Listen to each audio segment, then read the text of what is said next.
Good evening everyone. Welcome to Saram Sampath Education. Myself Venkat. I am the faculty here.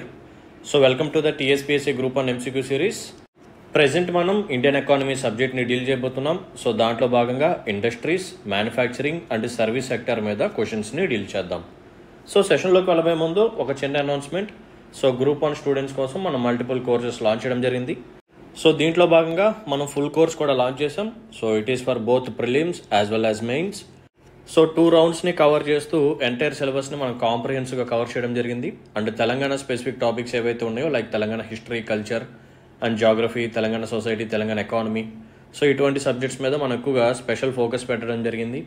And దీంట్లోనే మీకు mains answer writing sessions కూడా ఇస్తారు. And దీంట్లోనే మీకు prelims test series కూడా ఉంటుంది.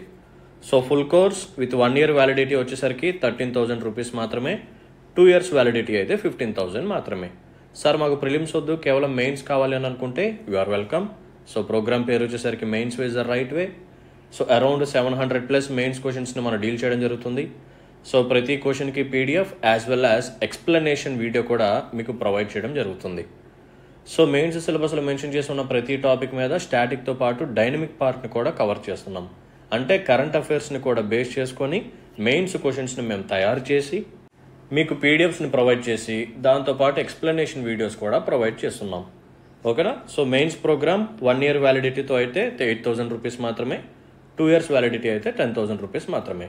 సో మీకు కానీ ఒకవేళ ఇంట్రెస్ట్ ఉంటే, నాకు ఎక్స్ప్లెనేషన్ కానీ మీకు కానీ నచ్చినట్టయితే you can take Indian economy are science and technology as an individual course. So complete course కాకపోయినా సరే మీరు ఇండియన్ ఎకానమీని లేకపోతే సైన్స్ అండ్ టెక్నాలజీని ఏదైనా సరే సింగిల్గా తీసుకోవచ్చు, మీ ఇష్టం. సో అడ్మిషన్స్ కోసం ఈ నెంబర్ని కాంటాక్ట్ చేయండి. 6305935532 అనే నెంబర్కి కాంటాక్ట్ చేసి సో నేను డీల్ చేసిన ఇండియన్ ఎకానమీని కానీ సైన్స్ అండ్ టెక్నాలజీ కానీ లేకపోతే ఏదైనా సరే కోర్సు తాలూకా డీటెయిల్స్ తీసుకొని వీలైనంత తొందరగా మన ఇన్స్టిట్యూట్లో జాయిన్ అవ్వండి. ఓకేనమ్మా? Right. So without any further delay let's start our session. So let's look at the first question. What would be the new investment ceiling rate for Maharatna public sector enterprises? So last క్లాస్లో మనం మాట్లాడుకున్నాం కదా. So ఇండియాలో ఉన్న public sector ఎంటర్ప్రైజెస్ని government కొన్ని కేటగిరీస్లోకి divide చేస్తుంది. ఒకటి Maharatna, next రవరత్న, మూడవది మినీ రత్న. సో ఇక్కడ మహారత్న గురించి అడుగుతున్నాడు. సో మహారత్నకి ఇన్వెస్ట్మెంట్ సీలింగ్ రేట్ ఎంత? ఆప్షన్ చూడండి. 2,000 crores, 5,000 crores, 7,000 crores and 10,000 crores. So ఈ మహారత్న పబ్లిక్ సెక్టర్ ఎంటర్ప్రైజెస్ ఏవైతే ఉన్నాయో సో వీటి యొక్క క్రైటీరియా కూడా మనం మాట్లాడుకున్నాం. సో క్రైటీరియా ఏంటి? దీనికి first of all Navratna status ఉండాలి. అండ్ ఇది ఇండియన్ స్టాక్ ఎక్స్చేంజ్లో రిజిస్టర్ అయ్యి ఉండాలి. అండ్ నేషనల్ స్టాక్ ఎక్స్చేంజ్ యొక్క గైడ్ లైన్స్ని ఇది ఫాలో అవుతూ ఉండాలి. అండ్ దీనికి గ్లోబల్ ప్రెజెన్స్ అనేది ఉండాలి. నథింగ్ బట్ ఇంటర్నేషనల్ ట్రాన్సాక్షన్స్ కానీ బిజినెస్ కానీ చేస్తూ ఉండాలి ఇది. అండ్ దీని యొక్క యాన్యువల్ టర్న్ ఓవర్ వచ్చేసరికి it should be greater than 25,000 crores. And దీని యొక్క యాన్యువల్ నెట్వర్త్ వచ్చేసరికి it should be greater than 15,000 crores. And దీని యొక్క యావరేజ్ యాన్యువల్ ప్రాఫిట్ వచ్చేసరికి it should be greater than 5,000 crores. ఓకేనా? రైట్. సో ఇలా మహారత్న స్టేటస్ని సంపాదించిన ఈ పబ్లిక్ సెక్టర్ ఎంటర్ప్రైజెస్కి ఒక బెనిఫిట్ ఉంటుంది. సో ఆ బెనిఫిట్ ఏంటంటే ఇన్వెస్ట్మెంట్ సీలింగ్ రేట్. సో ఈ మహారత్న కంపెనీస్ ఏవైతే ఉన్నాయో ఇవి ఏదైనా సరే ఒక కొత్త ప్రాజెక్ట్ మీద, ఏదైనా జాయింట్ వెంచర్ మీద గవర్నమెంట్ యొక్క అప్రూవల్ కూడా తీసుకోవాల్సిన అవసరం లేకుండా they can invest up to 5,000 crores. ఇది సీలింగ్ రేట్ అనమాట. సో మహారత్న కంపెనీస్ ఏవైతే ఉన్నాయో వాళ్ళు గవర్నమెంట్ యొక్క అప్రూవల్ కూడా తీసుకోవాల్సిన అవసరం లేకుండా ఓకేనా ఏదైనా ఒక కొత్త ప్రాజెక్ట్లో 5,000 crores వరకు ఇన్వెస్ట్మెంట్ చేయొచ్చు.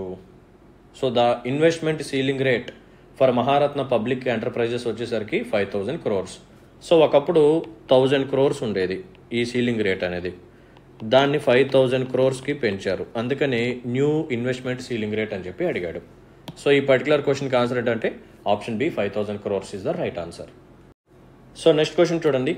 For which one of the following items is Tiruppur well known as a huge exporter to many parts of the world? So మనకి తమిళనాడులో తిరుపూర్ అని చెప్పి ఒక ఏరియా ఉంటుంది. సో ఇదేం చేస్తుందంటే కొన్ని ప్రోడక్ట్స్ని ఎక్కువగా ఎక్స్పోర్ట్ చేస్తుంది అనమాట. ఇతర దేశాలకి చాలా ఎక్కువగా ఎక్స్పోర్ట్ చేస్తూ ఉంటుంది. సో ఈ సిటీ ఎక్స్పోర్ట్ చేసే ప్రోడక్ట్స్ ఏంటి? Gems and jewellery, leather goods, knitted garments, handicrafts. So ఈ పర్టికులర్ క్వశ్చన్కి ఆన్సర్ ఏంటంటే నిటెడ్ గార్మెంట్స్ అనమాట. ఓకేనా, నథింగ్ బట్ క్లాత్స్. సో మనకి వూల్తో చేసినవి కానీ కాటన్తో చేసినవి ఏవైతే ఉన్నాయో వాటిని నిట్ ప్యాటర్న్తో చేస్తారు. ఓకేనా, నిట్టెడ్ ప్యాటర్న్తో చేస్తారు. సో ఈ గార్మెంట్స్ని ఈ తిరుపూర్ సిటీ నుంచి వేరే దేశాలకు ఎక్కువగా ఎక్స్పోర్ట్స్ చేస్తూ ఉంటారనమాట. సో ఈ పర్టికులర్ క్వశ్చన్కి ఆన్సర్ ఏంటంటే option C, knitted garments. So let's look at the next question. ఇది చాలా ఇంపార్టెంట్, సో జాగ్రత్తగా చూడండి. Which one of the following is not correct about plastic parks? So కింద 4 స్టేట్మెంట్స్ ఇచ్చాడు. ఈ 4 3 వచ్చేసరికి ప్లాస్టిక్ పార్క్స్కి సంబంధించినవి, 1 వచ్చేసరికి ప్లాస్టిక్ పార్క్స్కి రిలేటెడ్ కాదు. సో ఆ ఇన్కరెక్ట్ ఆప్షన్ ఏంటో అడుగుతున్నాడు. సో ఆప్షన్ చూద్దాం. So it is a scheme to assist plastic industries in India. Yes, so plastic industries ఏవైతే ఉన్నాయో వాటికి అసిస్టెన్స్ ప్రొవైడ్ చేయడం కోసం మనం ప్లాస్టిక్ పార్క్స్ని తీసుకురావడం జరిగింది.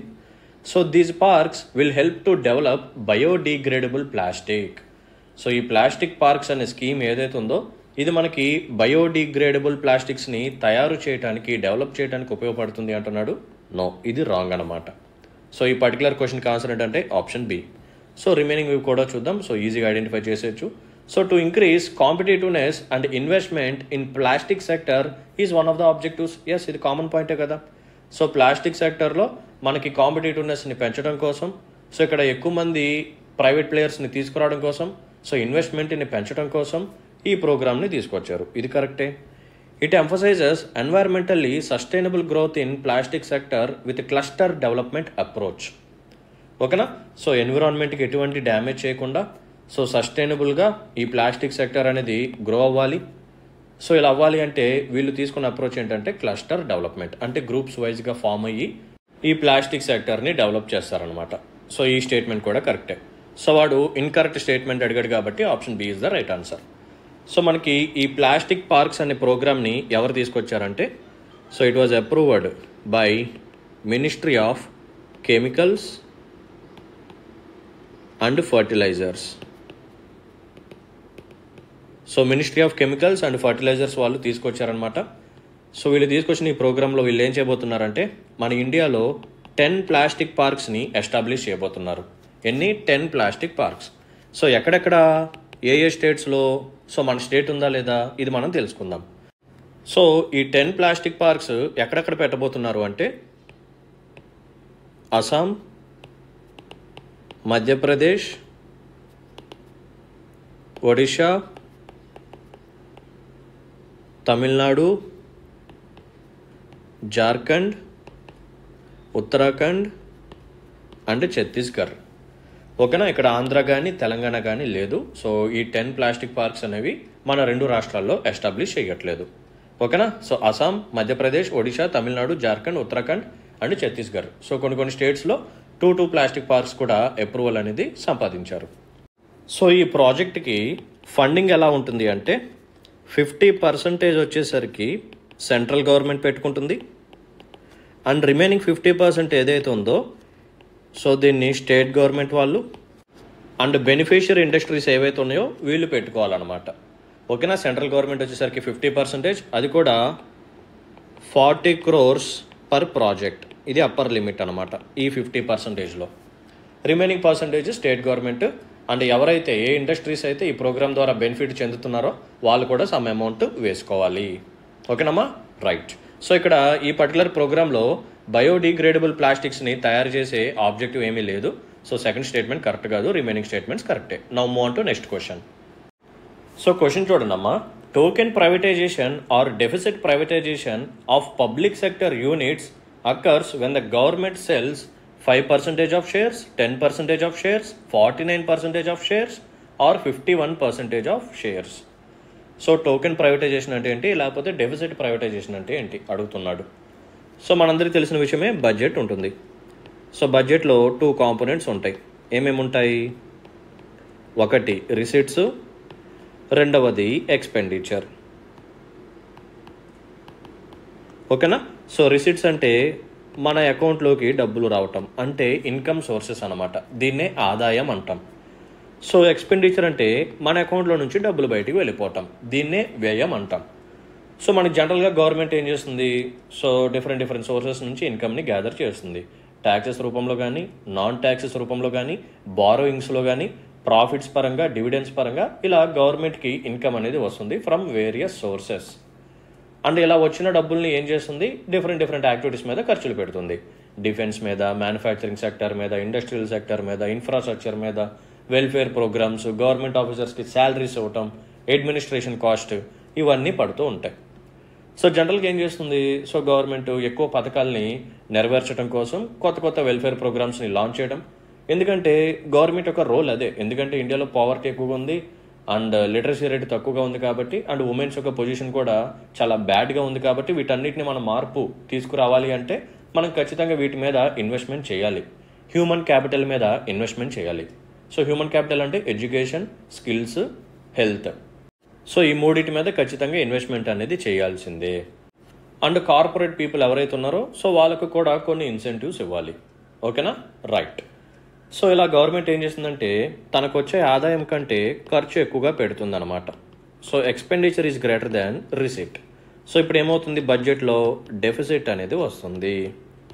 ఏంటిదమ్మా, డెఫిసిట్ అనేది వస్తుంది. సో ఈ డెఫిసిట్ని గవర్నమెంట్ ఏం చేయాలి, ఫిల్ చేయాలి. ఎలా ఫిల్ చేయాలి, బారోయింగ్స్, అప్పు అయినా తీసుకురావాలి, లేకపోతే గవర్నమెంట్కి ఉన్న అసెట్స్ ఏవైతే ఉన్నాయో వాటినైనా అమ్మేయాలన్నమాట. సో దీన్నే మనం డిస్ఇన్వెస్ట్మెంట్ ఆర్ ఒక పర్సంటేజ్ దాటితే దాన్ని ప్రైవేటైజేషన్ అంటాం.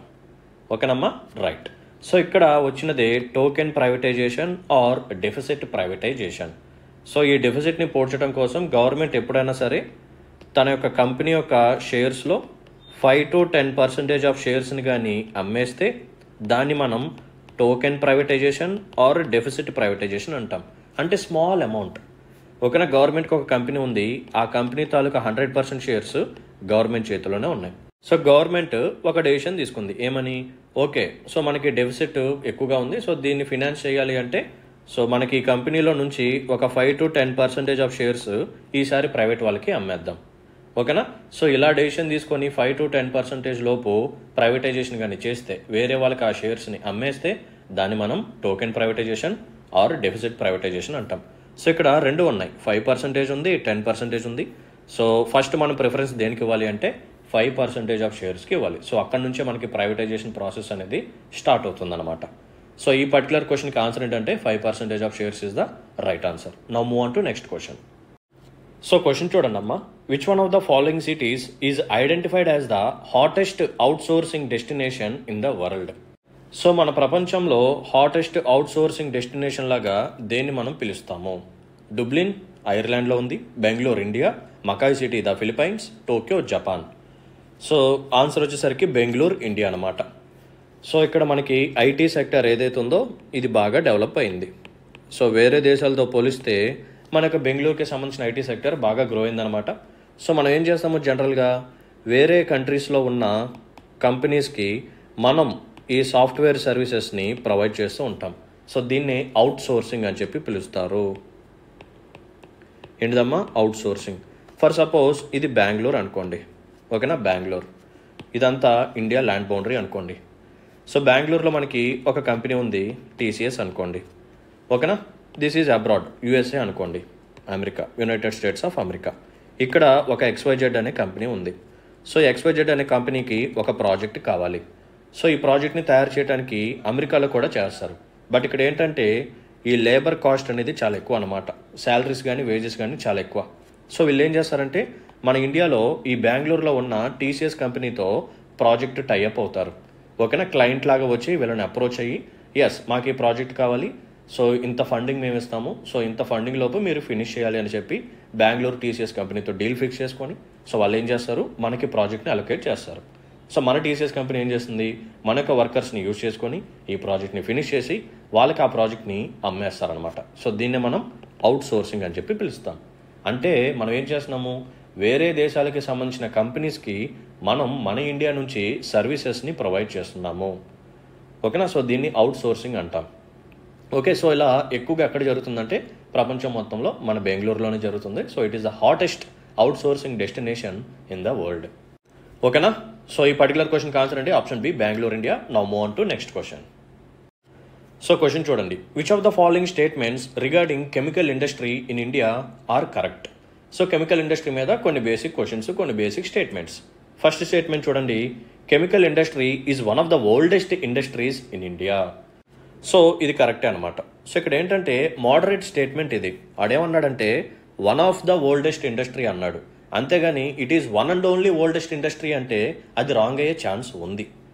సో కెమికల్ ఇండస్ట్రీ అనేది మిగతా ఇండస్ట్రీస్తో కంపేర్ చేసినప్పుడు ఇది కూడా మన ఇండియాలో ఎప్పుడో ఎస్టాబ్లిష్ చేశాము, సో ఇది ఓల్డెస్ట్ ఇండస్ట్రీస్ మన ఇండియాలో అని చెప్పి చెప్పొచ్చు అంటున్నాడు. అది కరెక్టే, మోడరేట్ స్టేట్మెంట్.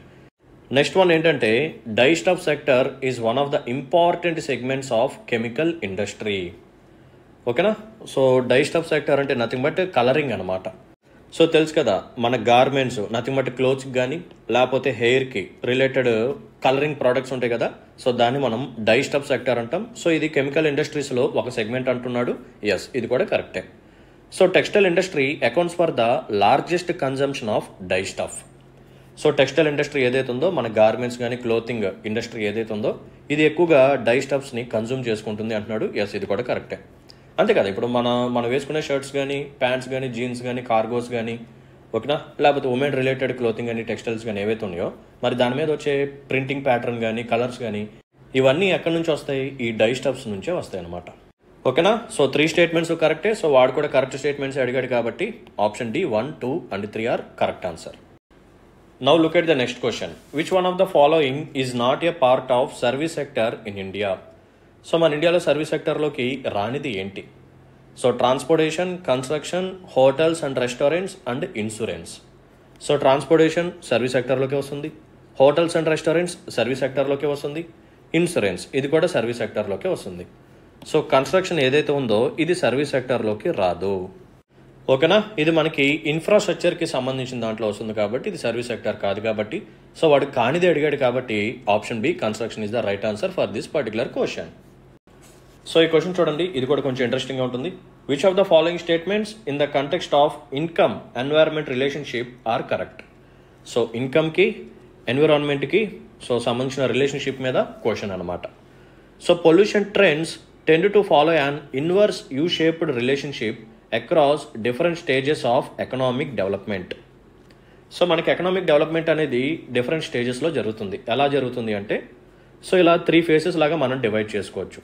ఫస్ట్ వన్ వచ్చేసరికి ప్రీ ఇండస్ట్రియలైజేషన్, సెకండ్ వన్ వచ్చేసరికి డ్యూరింగ్ ఇండస్ట్రియలైజేషన్, థర్డ్ వన్ వచ్చేసరికి పోస్ట్ ఇండస్ట్రియలైజేషన్. సో మనకి స్టార్టింగ్లో ఏం జరుగుతుంది అంటే ఇండస్ట్రీస్ యొక్క ఎస్టాబ్లిష్మెంట్ అనేది పెరుగుతుంది. ఓకేనా. ఇండస్ట్రీస్ యొక్క ఎస్టాబ్లిష్మెంట్ అనేది పెరుగుతుంది. సో ఇండస్ట్రీస్ పెరిగితే ఆటోమేటిక్గా పొల్యూషన్ ఏమవుతుంది? పొల్యూషన్ కూడా పెరుగుతుంది. ఓకేనా. సో అందుకని ఈ డైరెక్షన్ చూడండి, ఇలా పొల్యూషన్ అనేది ఒక లెవెల్ వరకు పెరుగుతూ వెళ్తుంది అనమాట, ఇక్కడ వరకు. ఓకేనా. రైట్. తర్వాత ఏం జరుగుతుంది? ఒక ఫేజ్ అయిపోయిన తర్వాత సో మన యొక్క ఎకానమీ ఏదైతే ఉందో, మన ఎకానమీయే కాదు ఏ కంట్రీ తాలూకు ఎకానమీ అయినా సరే, అదేం జరుగుతుంది? ఒక పీక్ పాయింట్ దాటేసిన తర్వాత తన యొక్క ఫోకస్ ఏరియా అనేది ఇండస్ట్రీస్ నుంచి సర్వీస్ సెక్టర్కి షిఫ్ట్ అయిపోతుంది అనమాట. సో ఎప్పుడైతే సర్వీస్ సెక్టర్కి షిఫ్ట్ అయిపోతుందో న్యూ ఇండస్ట్రీస్ యొక్క ఎస్టాబ్లిష్మెంట్ అనేది తగ్గుతుంది, అండ్ దీంతో పాటు పొల్యూషన్ కూడా ఏదైతే ఉందో ఇది కూడా కంట్రోల్లోకి వస్తుంది అనమాట. సో అందుకని నెక్స్ట్ చూడండి, చక్కగా పొల్యూషన్ లెవెల్స్ అనేవి తగ్గిపోతున్నాయి. ఏ ఫేజ్లో? పోస్ట్ ఇండస్ట్రియలైజేషన్ ఫేజ్లో. ఎందుకు? ఇక్కడ మనం ఇండస్ట్రీ సెక్టర్ నుంచి సర్వీస్ సెక్టర్కి షిఫ్ట్ అవుతున్నాం కాబట్టి. ఓకేనా. ఇదే రివర్స్ యూ షేప్డ్ రిలేషన్షిప్ అనమాట. ఓకేనా. రైట్. సో ఫస్ట్ స్టేట్మెంట్ కరెక్టే. సెకండ్ స్టేట్మెంట్ ఏమంటున్నాడు? In the beginning stage. ఓకేనా. So in the beginning stage pollution increases due to urbanisation and industrialisation. So ఇదంతా బిగినింగ్ ఫేజ్ అనమాట, ఇక్కడ నుంచి ఇక్కడ వరకు. ఓకేనా. సో ఈ బిగినింగ్ ఫేజ్లో ఏం జరుగుతుంది? మనం కొత్త కొత్త ఇండస్ట్రీస్ని తీసుకొస్తున్నాం. సో అప్పుడే అర్బనైజేషన్ ఫేజ్ స్టార్ట్ చేసాం. సో ఆటోమేటిక్గా సో ఎమిషన్ అనేది పెరుగుతుంది కాబట్టి పొల్యూషన్ కూడా పెరుగుతుంది. తర్వాత ఏం జరుగుతుంది? ఒక పీక్ పాయింట్ తర్వాత మనం సర్వీస్ సెక్టర్కి షిఫ్ట్ అయిపోతాం. So in the later stage pollution declines due to structural change towards service sector. ఓకేనా. సో ఇక్కడ నేను చెప్పిందే ఉందన్నమాట. సో మనకేం జరుగుతుంది? ఒక పీక్ పాయింట్ తర్వాత స్ట్రక్చరల్ చేంజ్ అనేది వస్తుంది. సో ఒకప్పుడు ఇండస్ట్రీస్ మీద ఉండేది, అది ఇప్పుడు సర్వీస్ సెక్టర్కి షిఫ్ట్ అవుతుంది. సో అప్పుడు మనకి పొల్యూషన్ అనేది డిక్లైన్ అవుతుంది. సో సెకండ్ స్టేట్మెంట్ కరెక్టే, థర్డ్ స్టేట్మెంట్ కూడా కరెక్టే. సో వాడు కరెక్ట్ స్టేట్మెంట్స్ అడిగాడు కాబట్టి so option C 1, 2 and 3. So 3 statements కరెక్టే. సో ఈ పర్టికులర్ క్వశ్చన్కి ఆన్సర్ ఏంటంటే option C is the right answer. So మనం ఈరోజు సక్సెస్ఫుల్గా ఎంసీక్యూస్ని కంప్లీట్ చేసుకున్నాం. సో అగ్రికల్చర్కి సంబంధించిన ఇంపార్టెంట్ టాపిక్స్ని స్టార్ట్ చేద్దాం. సో ఈరోజు మోస్ట్ ఇంపార్టెంట్ టాపిక్స్ రాబోతున్నాయి. సో అందరూ నోట్స్ ఓపెన్ చేసి రాసుకోండి. సో ఫస్ట్ టాపిక్ ఏంటంటే ఈ నామ్. సో మీ అందరికీ తెలిసిన విషయమే. సో ఎగ్జామ్ పర్స్పెక్టివ్లో ఏ పాయింట్స్ని పక్కాగా గుర్తుపెట్టుకోవాలో అవి మాత్రం నేను చెప్తాను, చూడండి.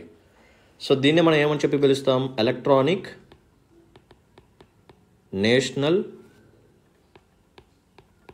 Agriculture market. ఓకేనా? So electronic national agriculture market.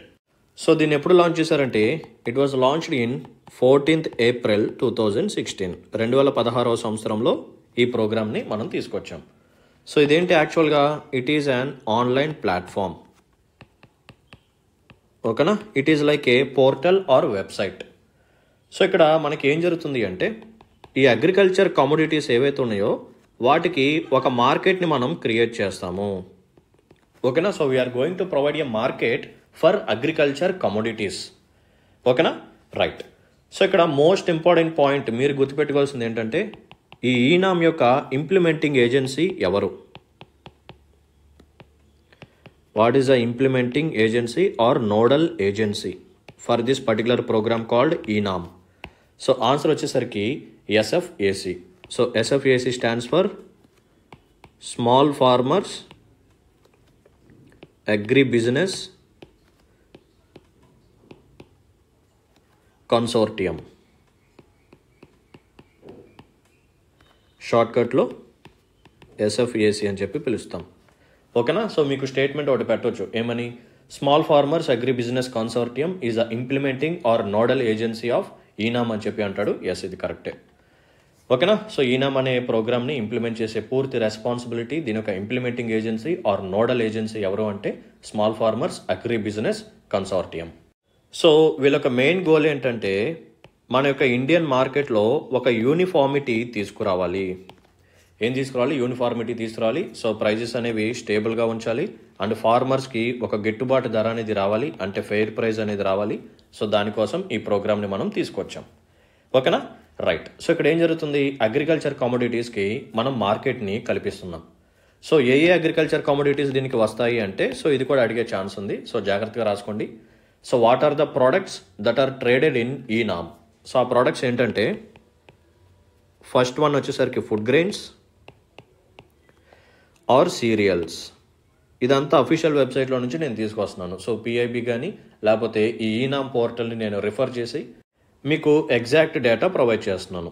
So food grains are cereals, so ఇవి ఎన్ని కమోడిటీస్ ఉన్నాయంటే 35 కమోడిటీస్ ఉన్నాయన్నమాట. నెక్స్ట్ కేటగిరీ వచ్చేసరికి ఆయిల్ సీడ్స్. సో దీంట్లో ఆయిల్ సీడ్స్కి కూడా మార్కెట్ అనేది ఉంది. So 14 types of oil seeds ఏవైతే ఉన్నాయో they are tradable in eNAM. And next one వచ్చేసరికి ఫ్రూట్స్. సో ఎన్ని టైప్స్ ఆఫ్ ఫ్రూట్స్ అంటే 45 ఐటమ్స్ అనమాట. Next one vegetables. So vegetables వచ్చేసరికి 59 ఐటమ్స్. నెక్స్ట్ వన్ మన ఇండియా ఫేమస్ ఏంటిది? స్పైసెస్. సో 16 టైప్స్ ఆఫ్ స్పైసెస్ని కూడా ఇక్కడ ట్రేడింగ్ చేస్తారు. అండ్ లాస్ట్ కేటగిరీ వచ్చేసరికి మిస్లేనియస్. సో మిస్లేనియస్ వచ్చేసరికి 50 ఐటమ్స్ అనమాట. సో మిస్లేనియస్లో మనకి ఏం కనిపిస్తాయి అంటే బ్యాంబూ, కోకోనట్, కాటన్, సో ఇటువంటి ఐటమ్స్ ఇందులోకి వస్తాయి అనమాట. లేకపోతే సాఫ్రాన్ కూడా. ఓకేనా? సో ఇలా ఇన్ని కేటగిరీస్లో ఈ 6 కేటగిరీస్లో మనం డివైడ్ చేస్తాం. So food grains are cereals వచ్చేసరికి 35 items, oil seeds 14, fruits 45, vegetables 59, spices 16, miscellaneous 50. So ఎక్కువ ఐటమ్స్ ఏ కేటగిరీకి సంబంధించినవి ఉన్నాయి? వెజిటేబుల్స్ అనమాట. సో వెజిటేబుల్స్ 59 ఐటమ్స్ ఉన్నాయి. సో ఇది కూడా మీరు గుర్తుపెట్టుకోవాలి. సో వాడేమంటాడు? సో ఈనామ్లో మనం స్పైసెస్ని కూడా ట్రేడింగ్ చేయొచ్చా? ఫుడ్ గ్రెయిన్స్ని చేస్తారా? ఆయిల్ సీడ్స్ని చేస్తారా? ఫ్రూట్స్ని చేస్తారా? వెజిటేబుల్స్ని చేస్తారా? లేకపోతే బ్యాంబూని చేస్తారా? సాఫ్రాన్ ఉందా లేదా? సో ఇలా ఉంటాయి అన్నమాట క్వశ్చన్స్. ఓకేనా? రైట్. సో ఈ ప్రోగ్రాంలో భాగంగా వీళ్ళు ఏం చేస్తారంటే మన ఇండియాలో ఉన్న మండీస్ అన్నిటినీ ఇంటిగ్రేట్ చేస్తారనమాట. సో యాజ్ ఆఫ్ నౌ ఎన్ని మండీస్ ఈ ఈనామ్ కిందకి ఉన్నాయి అంటే 1389. ఓకేనా? సో టోటల్గా మన ఇండియాలో 1389 మండీస్ ఈ ఈనామ్ పోర్టల్కి రిజిస్టర్ అయ్యి ఉన్నాయన్నమాట. సో దాంట్లో మన తెలంగాణ స్టేట్ నుంచి 57 మండీస్ లింక్ అయ్యి ఉన్నాయి. అండ్ ఆంధ్రప్రదేశ్ నుంచి 33 మండీస్ లింక్ అయ్యి ఉన్నాయి అన్నమాట. సో దీంట్లో కానీ మీరు ఇంకా డీప్గా వెళ్ళి చూస్తే సో ఇంతకుముందు కొన్ని అవార్డ్స్ ఇచ్చారు. సో ఇందులో మనకి తెలంగాణ స్టేట్కి సంబంధించిన నిజామాబాద్ మండి ఏదైతే ఉందో దీనికి ఒక అవార్డు ఇచ్చారన్నమాట.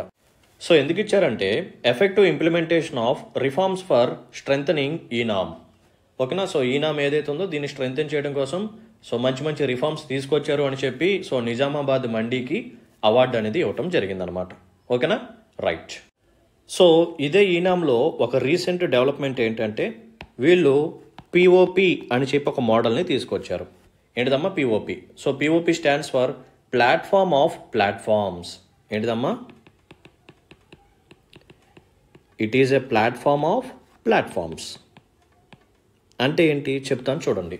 ఇప్పుడు అగ్రికల్చర్కి సంబంధించిన యాక్టివిటీస్ ఏంటో మాట్లాడుకుందాం. సో రైతు ఒక సీజన్ ముందు సోయింగ్ చేస్తాడు. సో హార్వెస్ట్ అయిపోయింది. సో పంట చేతిలో ఉంది. సో పంట చేతిలో ఉన్న తర్వాత జరిగే యాక్టివిటీస్ ఏంటి? నెక్స్ట్ వచ్చేసరికి ట్రాన్స్పోర్టేషన్ జరగాలి. ఓకేనా. సో కోల్డ్ స్టోరేజ్ ఫెసిలిటీస్ ఉండాలి అండ్ డిస్ట్రిబ్యూషన్ జరగాలి. ఓకేనా. సో ఈ యాక్టివిటీస్ అన్నీ జరగాలి. సో మనకి ట్రాన్స్పోర్టేషన్ సర్వీసెస్ ప్రొవైడ్ చేసే వాళ్ళు కొంతమంది ఉంటారు. ఈ వేర్ హౌస్ సర్వీసెస్ ప్రొవైడ్ చేసే వాళ్ళు కొంతమంది ఉంటారు. ఈ quality checking, assaying or standard checking ఈ సర్వీసెస్ ప్రొవైడ్ చేసే వాళ్ళు కొంతమంది ఉంటారు. సాయిల్ హెల్త్ కార్డ్స్, సో దీనికి సంబంధించిన ల్యాబ్ సర్వీసెస్ని ప్రొవైడ్ చేసే వాళ్ళు కొంతమంది ఉంటారు. ఫర్టిలైజర్కి సంబంధించిన చెకింగ్, దీనికి సంబంధించిన డీటెయిల్స్ ప్రొవైడ్ చేసే వాళ్ళు కొంతమంది ఉంటారు. సో ఇలా ఈ సర్వీసెస్ని ఆఫర్ చేసే ప్లాట్ఫామ్స్ ఏవైతే ఉన్నాయో, ఓకేనా, ఈ సర్వీసెస్ని ప్రొవైడ్ చేసే ప్లాట్ఫామ్స్ ఏవైతే ఉన్నాయో వాటి తాలూకా డీటెయిల్స్ని ప్రొవైడ్ చేయడానికి ఇంకొక ప్లాట్ఫామ్ని తీసుకొచ్చారు. సో దాన్ని పిఓపి అని చెప్పి పిలుస్తారనమాట. It is a platform of platforms. ఓకేనా, రైట్. సో దీంట్లోనే ఇంకొక ఇనిషియేటివ్ ఏంటంటే కిసాన్ రథ్ యాప్ అని చెప్పి ఒకటి తీసుకొచ్చారు. సో రథం అంటే ఏంటి? It is a vehicle. ఓకేనా. సో వెహికల్ దేనికోసం యూజ్ చేస్తాం? ట్రాన్స్పోర్టేషన్ కోసం. సో అలాగే ఫార్మర్స్ పండించిన పంటని మార్కెట్కి తీసుకెళ్లాలంటే ట్రాన్స్పోర్టేషన్ కావాలి కాబట్టి సో మన వాళ్ళు ఏం చేయొచ్చు అంటే రైతులు చక్కగా మొబైల్లో కిసాన్ రథ్ అప్లికేషన్ని ఇన్స్టాల్ చేసుకొని ట్రాన్స్పోర్టేషన్ని చెక్ చేసుకోవచ్చు అనమాట. అంటే అవతల పక్క ఎవరు ఉంటారు అంటే ఈ ట్రాన్స్పోర్టేషన్ సర్వీస్ని ప్రొవైడ్ చేసే వాళ్ళు ఉంటారు, యువతల పక్క రైతులు ఉంటారు. సో రైతులు వాళ్ళు మాట్లాడుకొని ఎస్ మేము టొమాటోస్ని పండించాము, సో ఈ పర్టికులర్ మార్కెట్కి తీసుకెళ్ళాలి, సో ఇన్ని కేజీస్ ఉన్నాయి, సో మీరు ఎంత ఛార్జ్ చేస్తారు, ఇలా అనమాట. ఓకేనా. సో దీన్ని మనం కిసాన్ రథ్ అప్లికేషన్ ద్వారా ప్రొవైడ్ చేయబోతున్నాం. ఓకేనమ్మా, right. So this is all about Electronic national agriculture Market 2016లో తీసుకొచ్చారు. అంటే దీనికి సంబంధించిన ఇంపార్టెంట్ పాయింట్స్ అన్ని మనం మాట్లాడుకోవడం జరిగింది. ఓకేనా, రైట్. సో నెక్స్ట్ మనం చూడాల్సిన టాపిక్ ఏంటంటే farmer producer organisations, FPOs. Farmer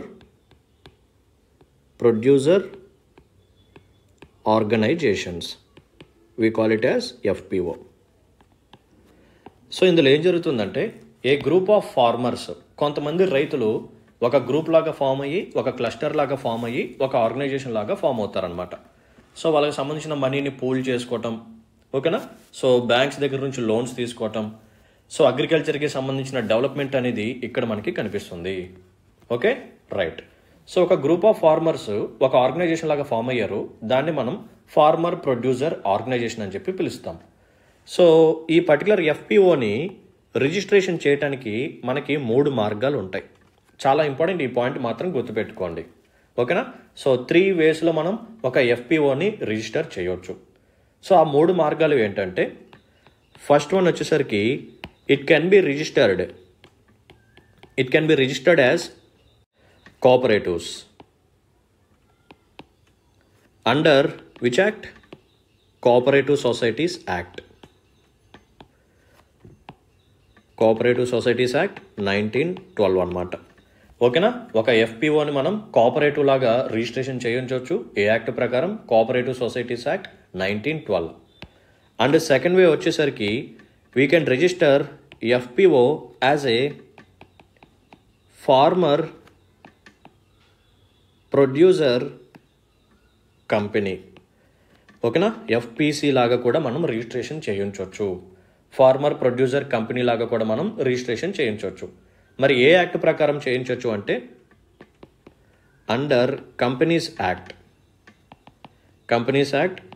2013. ఇది second way. And next third one వచ్చేసరికి we can register farmer producer organization as a society, as a societies. So under which act ante Society Registration Act 1860. Most important. వాడు మనకి statement ఎలా పెడతాడు అంటే, ఈ farmer producer ఆర్గనైజేషన్ని మనం కేవలం ఒక కోఆపరేటివ్ లాగా మాత్రమే మనం రిజిస్ట్రేషన్ చేయించవచ్చు, ఇంకా వేరేవే మనకి లేదు అని అంటాడు. అది రాంగ్ అనమాట. సో ఎఫ్పిఓని మనం ఒక కోఆపరేటివ్ లాగా రిజిస్ట్రేషన్ చేయించవచ్చు, ఒక ఫార్మర్ ప్రొడ్యూసర్ కంపెనీ లాగా రిజిస్ట్రేషన్ చేయించవచ్చు, లేకపోతే ఒక సొసైటీ లాగా కూడా మనం చేయించవచ్చు. కోఆపరేటివ్స్కి వచ్చేసరికి cooperative societies act 1912, farmer producer కంపెనీకి వచ్చేసరికి under companies act 2013, and societies వచ్చేసరికి సొసైటీ రిజిస్ట్రేషన్ యాక్ట్ 1860. ఓకేనా? రైట్. సో ఈ ఎఫ్పిఓస్ని క్రియేట్ చేయడం కోసం మనకి ఎవరు హెల్ప్ చేస్తారంటే, ఇందా మనం మాట్లాడుకున్నాం కదా, small farmers agri Business consortium. So వీళ్ళు హెల్ప్ చేస్తారనమాట. ఎవరికి హెల్ప్ చేస్తారు? స్టేట్ గవర్నమెంట్స్కి హెల్ప్ చేస్తారు. ఓకేనా? సో ఎస్ఎఫ్ఏసి వాళ్ళు స్టేట్ గవర్నమెంట్కి హెల్ప్ చేసి, సో రెస్పెక్టివ్ స్టేట్స్లో ఉన్న ఫార్మర్స్ని ఒక గ్రూప్స్ లాగా ఫామ్ చేసి, సో వాళ్ళకి అవేర్నెస్ని క్రియేట్ చేసి, ఇలా మీరు ఒక ఎఫ్పిఓ లాగా ఫామ్ అవ్వండి, సో మీకు లోన్స్ ప్రొవైడ్ చేయడం జరుగుతుంది, ఓకేనా, కొన్ని బెనిఫిట్స్ ఉంటాయని చెప్పి ఇలా కొన్ని ఆర్గనైజేషన్స్ లాగా క్రియేట్ చేపిస్తారనమాట. ఓకేనా? రైట్. సో ఈ ఎఫ్పిఓ ప్రోగ్రాంలో 2 బాడీస్ వర్క్ చేస్తాయి. సో ఫస్ట్ బాడీ వచ్చేసరికి ఇందాక మనం మాట్లాడుకున్నదే SFAC. So SFAC stands for small farmers agri Business Consortium అనమాట. సో ఇదేం చేస్తుందంటే, ఈ ఎఫ్పిఓస్కి క్రెడిట్ గ్యారంటీ లాగా యాక్ట్ చేస్తుంది అనమాట. ఏంటిదమ్మా? క్రెడిట్ గ్యారంటీ లాగా యాక్ట్ చేస్తుంది. ఓకేనా? So it maintains credit guarantee fund. ఓకేనా? సో మీకు స్టేట్మెంట్ ఎలా వస్తుందంటే, క్రెడిట్ గ్యారంటీ ఫండ్ని ఎఫ్పిఓస్కి ఎవరు ప్రొవైడ్ చేస్తారు? Small farmers agri Business Consortium. And second organisation వచ్చేసరికి నాబార్డ్. సో నాబార్డ్ ఏం చేస్తుందంటే, ఇది 2 ఫండ్స్ని మేనేజ్ చేస్తుంది. ఎఫ్పిఓస్ కోసం 2 ఫండ్స్ని మేనేజ్ చేస్తుంది. సో ఆ 2 ఫండ్స్ పేర్లు ఏంటంటే, ఫస్ట్ వన్ వచ్చేసరికి ప్రొడ్యూసర్స్ ఆర్గనైజేషన్ డెవలప్మెంట్ ఫండ్. ఓకేనా? So producers organisation development fund వచ్చేసరికి నాబార్డ్ వాళ్ళే మెయింటైన్ చేస్తారు. అండ్ సెకండ్ వన్ వచ్చేసరికి produce fund. That's it. So ఈ 2 ఫండ్స్ని నాబార్డ్ వాళ్ళు మెయింటైన్ చేస్తూ ఉంటారనమాట. ఓకేనా? రైట్. సో రీసెంట్గా కరెంట్ అఫైర్స్లో ఇది న్యూస్లోకి వచ్చింది. ఎందుకంటే గవర్నమెంట్ ఏం చేసిందంటే ఒక టార్గెట్ని పెట్టుకుందనమాట. ఓకేనా? సో గవర్నమెంట్ ఏం చేసింది అంటే ఒక సెంట్రల్ సెక్టర్ స్కీమ్ని లాంచ్ చేసింది. సో ఆ స్కీమ్ పేరేంటంటే ఫార్మేషన్ అండ్ ప్రమోషన్. ఓకేనా? So formation and promotion of 10,000 FPOs. ఏంటిదమ్మా? 10,000 ఎఫ్పిఓస్. ఎప్పటికల్లా ఈ టార్గెట్ని రీచ్ అవ్వాలి అంటే 2027 to 2028 financial year. So government of India ఒక సెంట్రల్ సెక్టర్ స్కీమ్ని లాంచ్ చేసింది. సో ఆ స్కీమ్ పేరు ఏంటంటే formation and promotion of 10,000 farmer producer organisations. అది ఎప్పటికల్లా అంటే 2027-28 సంవత్సరం కల్లా ఫినిష్ చేయాలని చెప్పి టార్గెట్గా పెట్టుకుందనమాట. సో ఇది న్యూస్లోకి వచ్చింది కాబట్టి దీనికి సంబంధించిన ఇంపార్టెంట్ పాయింట్స్ చెప్పాను. ఓకేనా? సో దీన్ని కోఆపరేటివ్ లాగా రిజిస్ట్రేషన్ చేయించుకోవచ్చు, ఫార్మర్ ప్రొడ్యూసర్ కంపెనీ లాగా రిజిస్ట్రేషన్ చేయించుకోవచ్చు, సొసైటీస్ లాగా కూడా చేయించుకోవచ్చు. సో స్టేట్ గవర్నమెంట్స్కి ఈ ఎఫ్పిఓస్ క్రియేషన్ ప్రాసెస్లో హెల్ప్ చేసే వాళ్ళు ఎస్ఎఫ్ఏసి వాళ్ళు, small farmers agri Business consortium. So SFAC and NABARD ఏం చేస్తుందంటే కొన్ని ఫండ్స్ని మెయింటైన్ చేస్తుంది. సో ఎస్ఎఫ్ఏసి వాళ్ళు క్రెడిట్ గ్యారంటీ ఫండ్ని మెయింటైన్ చేస్తే, నాబార్డ్ వాళ్ళు ఈ ప్రొడ్యూసర్స్ ఆర్గనైజేషన్ డెవలప్మెంట్ ఫండ్ అని చెప్పి, ఇంకోటి వచ్చేసరికి ప్రొడ్యూస్ ఫండ్ అని చెప్పి ఈ 2 ఫండ్స్ని మెయింటైన్ చేస్తూ ఉంటారు. సో ఫైనాన్షియల్ అసిస్టెన్స్ని ప్రొవైడ్ చేస్తూ ఉంటారు. ఎవరికి? ఎఫ్పిఓస్కి. That's it. ఓకేనమ్మా? రైట్. సో ఈ పర్టికులర్ వీడియోని ఇక్కడితో ఎండ్ చేస్తున్నాను. So thanks for watching this video. పక్కన ఏదో ఈవెంట్ జరుగుతుంది, సో కొంచెం సౌండ్స్ అండ్ డిస్టర్బెన్సెస్గా ఉంది. సో మంచి క్వశ్చన్స్ చూసాం, దాంతోపాటు కొన్ని ఇంపార్టెంట్ టాపిక్స్ కూడా చూసాం అగ్రికల్చర్కి సంబంధించినవి. సో నెక్స్ట్ సెషన్ కొంచెం లెంతీగానే ఉంటుంది. సో నెక్స్ట్ సెషన్లో ఇంపార్టెంట్ టాపిక్స్ కొంచెం ఎక్కువగానే చెప్తాను. సో ఈ సెషన్ మాత్రం కొంచెం చిన్నగా ఉంటుంది. సో ప్లీజ్ అడ్జస్ట్ అవ్వండి. సో లాస్ట్ వీడియోలో కొంతమంది కొన్ని డౌట్స్ అడిగారనమాట. సో ఏమని అంటే, సో జిఎస్టీకి సంబంధించిన ఒక డౌట్ అడిగారు. సో మనం జిఎస్టీ తీసుకొచ్చినప్పుడు కొన్ని ఇండైరెక్ట్ ట్యాక్సెస్ మనం రీప్లేస్ చేసాం కదా, బట్ బడ్జెట్లో చూసినప్పుడు ఆ ఇండైరెక్ట్ ట్యాక్సెస్ ఇంకా ఉన్నాయి అండ్ జిఎస్టీ కూడా ఉంది. సో కొంచెం క్లారిటీ ఉండని చెప్పి ఒక స్టూడెంట్ అడిగారు. సో దానికి ఆన్సర్ ఏంటంటే, సో మనం జిఎస్టీ తీసుకొచ్చినప్పుడు దీని కిందకి కొన్ని ఐటమ్స్ని తీసుకొచ్చాం. ఓకేనా, కేవలం కొన్ని ఐటమ్స్ మాత్రమే జిఎస్టీ కిందకి వస్తాయి. కానీ సో మన ఇండియాలో ప్రొడ్యూస్ అయ్యే అన్ని ఐటమ్స్, లేకపోతే ప్రపంచంలో ప్రొడ్యూస్ అయ్యే అన్ని ఐటమ్స్ జిఎస్టీ కిందకి రావు. ఓకేనా, సో జిఎస్టీ కిందకి కొన్ని ఐటమ్స్ మాత్రమే ఉన్నాయి. అండ్ కొన్ని ఐటమ్స్ ఏవైతే ఉన్నాయో ఇవి అవుట్ ఆఫ్ జిఎస్టీ ఉన్నాయి అనమాట. సో జిఎస్టీ పరివ్యూలోకి లేవు. ఎగ్జాంపుల్ ఏంటంటే పెట్రోల్ అండ్ డీజిల్. సో మన ఇండియాలో ఈ పెట్రోల్ డీజిల్ జిఎస్టీ కింద ఉందా? లేదు కదా. సో ఈ పెట్రోల్ డీజిల్ యొక్క ప్రొడక్షన్ మీద మనం వేసే ఇండైరెక్ట్ ట్యాక్సెస్ ఏవైతే ఉన్నాయో అవి ఇంకా అలానే కంటిన్యూ అవుతున్నాయి. సో అందుకని మీరు బడ్జెట్ చూసినప్పుడు ఇలా జిఎస్టీ కింద లేని ఐటమ్స్ ఏవైతే ఉన్నాయో వాటి మీద వేసే ఇండైరెక్ట్ ట్యాక్సెస్ అలాగే ఉన్నాయి. అండ్ జిఎస్టీ కింద ఉన్న ఐటమ్స్ మీద మనం జిఎస్టీ వేస్తాం కాబట్టి సో జిఎస్టీ కూడా ఉంటుందన్నమాట. ఓకేనా, సో మీ డౌట్ క్లారిఫై అయ్యిందనే అనుకుంటున్నాను. అండ్ ఇంకొక ఇంపార్టెంట్ పాయింట్ ఏంటంటే, సో లాస్ట్ వీడియోలో నేను ఒక స్మాల్ మిస్టేక్ చెప్పాను అనమాట. సో బొకారో స్టీల్ ప్లాంట్ ఏదైతే ఉందో దీన్ని 4th 5 year ప్లాన్లో తీసుకొచ్చారన్నాను. సో అది రాంగ్ అనమాట. సో ప్లీజ్ కరెక్ట్ చేసుకోండి. సో బొకారో స్టీల్ ప్లాంట్ ఏదైతే ఉందో దీన్ని 3rd 5 year ప్లాన్లో తీసుకొచ్చారు. సో ఏ ఇయర్లో తీసుకొచ్చారంటే 1964లో దీన్ని ఎస్టాబ్లిష్ చేయడం జరిగింది.